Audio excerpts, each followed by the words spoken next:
संदीप सोमनाथ लड्डा जी। महाराज कोटि कोटि। श्री हरिवंश महाराज जी। महाराज जी, रामचरितमानस जी में रामचंद्र जी के रंग का वर्णन नील सरोरुहूं श्याम तरुण अरुण बारिज नयन करहूं सो मम उर धाम सदा क्षीर सागर शयन। महाराज जी, और कई जगह पर घन श्याम तथा नील वर्ण आया। इस तरह कृष्ण ठाकुर जी का रंग का वर्णन देखो ठाकुर जी के जो श्रीअंग का श्याम घन है वो प्रकृति में है ही नहीं, केवल उदाहरण मात्र दिया गया है। प्रभु अनुपम है, अनुपम माने उपमा रहित। जैसे केकी कंठाभ नीलम भगवान श्री राम के लिए आता है। कैसे बोले? केकी कंठाभ, केकी कहते मोर, मोर के कंठ में जो नीलिमा होते ना, बोले ऐसे। बोले कैसे? बोले घनश्याम घन मेघ जैसे, नव नीरद घनश्याम। नवनीरद नवीन मेघ एकदम प्रकट हुआ बरसने को, जैसे वो श्याम रंग। ये कोई भी भगवान के श्रीअंग की श्यामता को, भला प्रकृति का रंग चिदानंद रंग कैसे हो सकता है? तो वास्तविक जो भगवान की श्यामता, एक बार हमको तंद्रा में एक प्राकृतिक मोरपंख दिखाया गया और एक प्रभु के मस्तक पर जो लगा है वो मोरपंख, बड़ा अंतर है, बड़ा अंतर है।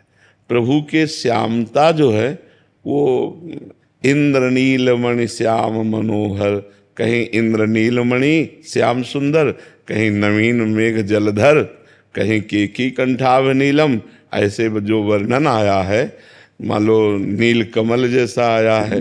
लेकिन ये सब जितने वर्णन हैं ये सब उपमाएं हैं, लेकिन भगवान तो अनुपमेय हैं, उपमा रहित हैं। उनकी उपमा कैसे दी?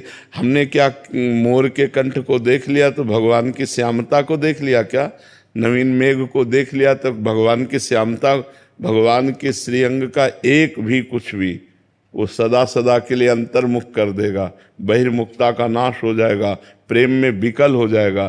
तो ये सब जितने उदाहरण दिए गए हैं ये सब ऐसे दिए गए हैं जैसे चंद्रमा वृक्ष की डाल के ऊपर एक हाथ देखो, डाल से एक हाथ देखो दिखाई दे रहा है, तो क्या डाल के एक हाथ ऊपर चंद्रमा है?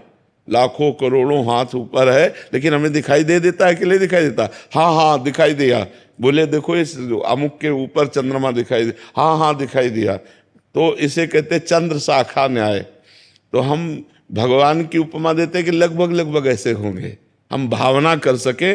बकाया सही जो रूप है भगवान का वो प्राकृतिक कोई उदाहरण ही नहीं बैठता, वो अनुपम है। वो जब श्यामता हमारे बसेगी तो गोपीजन क्या कह रहे हैं? जित देखूं तित श्याममयी है। अब तो कुछ दिखाई ही नहीं देता, जिधर देखूं वही श्याम सुंदर, वही श्याम सुंदर, वही श्यामता। ऐसा लगता है पूरी सृष्टि में श्यामता की बेली बो गई है, क्योंकि अपनी आंखें श्याम रंग से रंग गई। पी मूर्ति नयनन बसे तेहि रस रहाय समाय, ए लक्षण सुन प्रेम के और न कछु शुभाय।